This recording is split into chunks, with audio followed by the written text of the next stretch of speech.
আয়াত ৩৯। فطولى بركنه وقال ساحر أو مجنون অনুবাদ তখন সে ক্ষমতার অহংকারে মুখ ফিরিয়ে নিল ১ এবং বলল, এ ব্যক্তি হয় এক জাদুকর, না হয় এক উন্মাদ। তাফসিরের ১ নং ফুটনোটের বিবরণ। রুকন শব্দের অর্থ খুঁটি, আবার নিজ পার্শ্বশক্তির অর্থ ব্যবহৃত হয়। মুফাসসিরগণ এখানে দুটি অর্থ বর্ণনা করেছেন।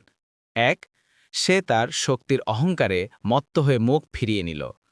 ২ সে তার শক্তিশালী দলবল ও সেনাবাহিনী সহ মুখ ফিরিয়ে নিল।